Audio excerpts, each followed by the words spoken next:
আজকের ভিডিওতে আমরা আলোচনা করব শিখন প্রক্রিয়া সম্পর্কে। একটা শিশু যখন দুনিয়ায় জন্মলাভ করে তার মাঝে কিন্তু কোনো ভোকাবুলারি থাকে না। সে জানে না কোনটা কলম, কোনটা খাবার, কোনটা খাতা।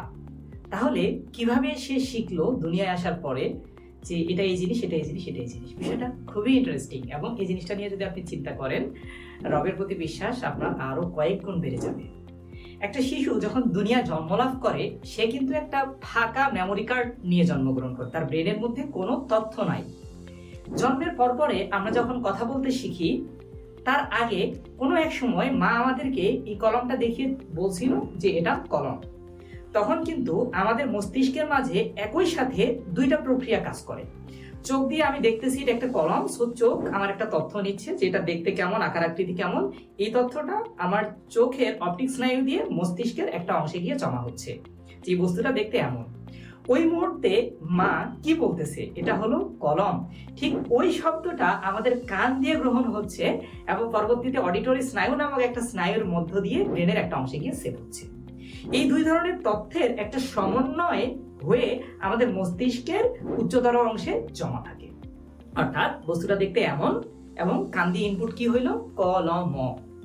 পরবর্তীতে একদিন বা 2 দিন পরে এই কলম যখন আমার সামনে আনা হয়েছিল তখন আমার মস্তিষ্কে কিন্তু সার্চিং এর একটা ঝড় বয়ে যাচ্ছিল। অর্থাৎ কম্পিউটারে মাঝে মাঝে দেখেন না সার্চিং হচ্ছে, সার্চ হচ্ছে যে এই ধরনের কোনো বস্তু যেটা আমার চোখের সামনে বর্তমানে আছে এটা কি আমি আগে কখনো দেখছি কিনা। চোখ যেখানে তথ্য জমা করছিল ওই জায়গায় আগে সার্চ করা শুরু করে, দেখে হ্যাঁ ম্যাচ ফাউন্ড, পাইছি আমি।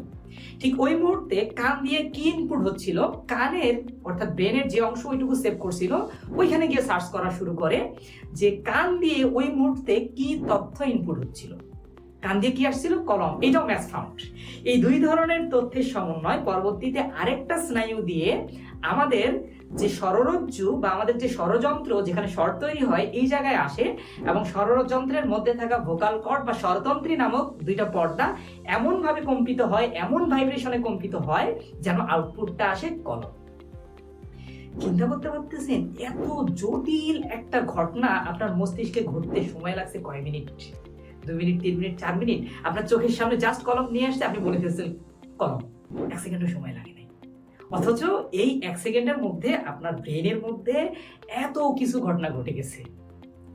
তাহলে আপনি যদি চিন্তাশীল হন, রবের এত সব নিয়ামতকে অস্বীকার করার কোনো সুযোগ নাই। এই জন্য আপনারা একটা সিনারিও দেখবেন, যদি কোনো বাচ্চা জন্মগত বধির হয়ে জন্মলাভ করে সে কখনো কথা বলতে পারবে না। তার যদি কথা বলার সমস্ত যন্ত্রপাতি ঠিক থাকে, সমস্ত অঙ্গ ঠিক থাকে, তারপরে সে কথা বলতে পারবে না, কারণ তার কান ঠিক নাই, তার ভিতরে কোনো ভোকাবুলারি নাই, কোনো শব্দ ভান্ডার তার ভিতরে নাই। এজন্য কথা বলার তার অঙ্গ ঠিক থাকা সত্ত্বেও সে কোনোভাবে কথা বলতে পারবে না। এরকম ভাবে আমাদের দেহে অসংখ্য নিয়ামত দিয়ে আল্লাহ তাআলা আমাদেরকে পরিপূর্ণ করেছে।